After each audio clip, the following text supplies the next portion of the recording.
I took your class when I was a sophomore here at Wake Forest. Yes. And I will never forget two important lessons, and I wanted to ask you about both of them. Please. The first is the lesson that courage is the most important virtue, because without it, nothing else can be practiced consistently. That's right. Your memory is good, by the way. I've said it to myself over and over for 20 years. When you look at our current world, do we lack courage? Yes, we lack courage, particularly because we are not wise enough to try to educate ourselves so that we really can develop courage. So we act like cowards. We sit in rooms where people use pejoratives, racial pejoratives or sexual pejoratives, and where people assault and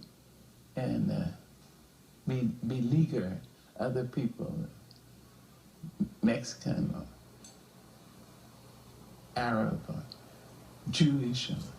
We just sit there like numbskulls instead of taking up, because for whoever is being assailed, that's you, nitwit. So you should say, excuse me, just a minute. I won't sit in this room when people are being assailed. Those are human beings, and I'm a human being. And so I have to take up, for I must support this person. You say he's too skinny, he's fat, he's thin, stupid, bad teeth. I mean, wait a minute. The statement is, I am a human being. Nothing human can be alien to me. And if you know that, then you have enough courage, develop enough courage so that you can stand up for somebody. And without, maybe you don't know it at the time, but you're really standing up for yourself. It's the human in you. It's the kindness in you which allows you to be courageous. So you develop courage in small ways. You say, I will not be called this. Because I'm a woman, I'm not a B. Because I'm black, I'm not an M. Because I'm an American, I'm not a fool or a murderer. I'm not that. You have to develop ways so that you can take up for yourself, and then you take up for someone else. And so sooner or later, you have enough courage to really stand up for the human race and say, I'm a representative. You've also always said that words are things. Really?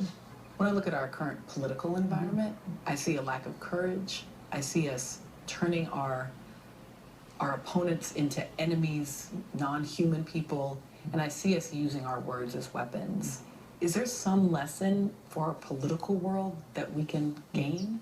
I don't know how we can, after the fact, after the election, how we can look at each other with friendly eyes, having, for all intents and purpose, cursed each other out and said that this person is not really, this person is a liar, a brute, this person is a fraud.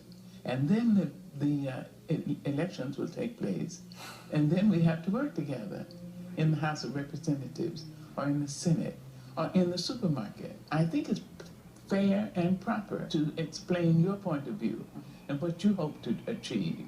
That's fair. But that doesn't mean then that to say that of the other person who has another agenda that he's a brute. Or she's a terrible word. That's stupid. What breaks my heart is to think, what would our nation be like if we dared to be intelligent?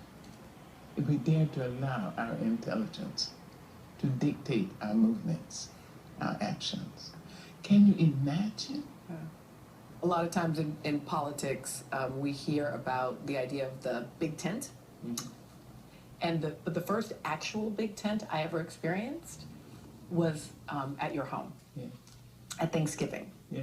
And you would put up a big tent, and invite everyone. Yes. Is there any possibility that that lesson of our inherent equality under a big tent can become part of our politics? Dr. Perry, I pray so. That's why I'm doing this interview. That's why I write my books and go and lecture. I have something to say. And I pray that what I have to say will encourage the coming of this millennium you're speaking of, when we really will have enough courage to be courageous.